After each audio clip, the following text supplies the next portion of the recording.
ហេតុអ្វីបានជាសម្បកកង់សឹកមានទម្រង់ខុសៗគ្នា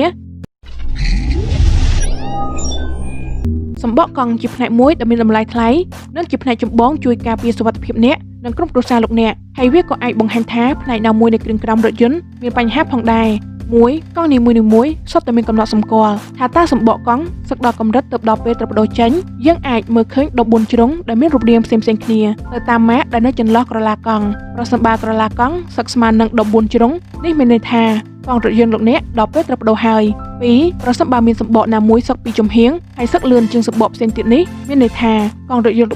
ន្តរបស់លោកអ្នកមិនបានតម្រង់ឲ្យបានត្រឹមត្រូវធ្វើឲ្យកង់ដែលសឹកនោះទាញទៅម្ខាងនេះក៏អាចបណ្ដាលមកពីបូមខូចឬដឹកធ្ងន់ពេកធ្វើឲ្យរថយន្តផ្អៀងទៅម្ខាង3ក្រឡាសម្បករបកនិងបែកព្រុយបញ្ហានេះបណ្ដាលមកពីផ្លូវកង់ខាងមុខមិនបានសេរីឲ្យត្រង់ល្អធ្វើឲ្យកង់មុខទាំងពីរកោងចូលក្នុង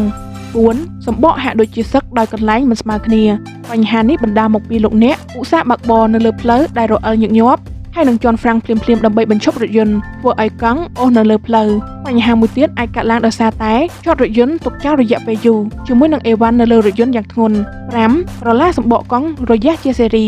ប្រសិនបើពិបាកមើលនឹងភ្នែកលោកអ្នកអាចយកដៃទៅស្ទាបវាបញ្ហានេះបណ្ដាលមកពីតម្រង់ផ្លូវមិនបានត្រឹមត្រូវធ្វើឲ្យកង់ទាញទៅម្ខាងខណៈកំពុងបើកបរដូចនេះលោកអ្នកត្រូវយករថយន្តទៅតម្រង់កង់ទាំង4ឲ្យបានស្មើគ្នា6កែមសម្បកសងខាងសឹកប៉ុន្តែផ្នែកកណ្ដាលនៅធម្មតានេះគឺជាសញ្ញាណបង្ហាញថាលោកអ្នកតែងតែបើកបររថយន្តទាំងកង់ធូរមិនបានពិនិត្យនិងសបខ្យល់ឲ្យបានត្រឹមត្រូវការបើកបររថយន្តទាំងកង់ធូរផ្លូវឆ្ងាយអាចបណ្ដាលឲ្យកង់ផ្ទុះបានដោយសារតែមានចន្លោះសម្រាប់កម្ដៅរីកមាឌបាននៅក្នុងសម្បកកង់ធូរមិនអាចឲ្យរថយន្តបើកបរដោយរលូននៅលើផ្លូវបានល្អនោះទេហើយវាថែមទាំងធ្វើឲ្យខូចបូមរថយន្តនិងកង់មិនបានត្រង់ល្អ7ក្រឡាកង់សឹកមានរាងផតកាត់ឡើងចំពោះកង់ខាងក្រោយសម្រាប់រថយន្តមានប៉ុងតែមួយបញ្ហានេះអាចបណ្ដាលមកពីការមិនបានតម្រង់ផ្លូវខាងក្រោយនិងមិនដែលធ្វើការផ្លាស់កង់រថយន្តឲ្យដឹកអីវ៉ាន់ធ្ងន់ៗធ្វើ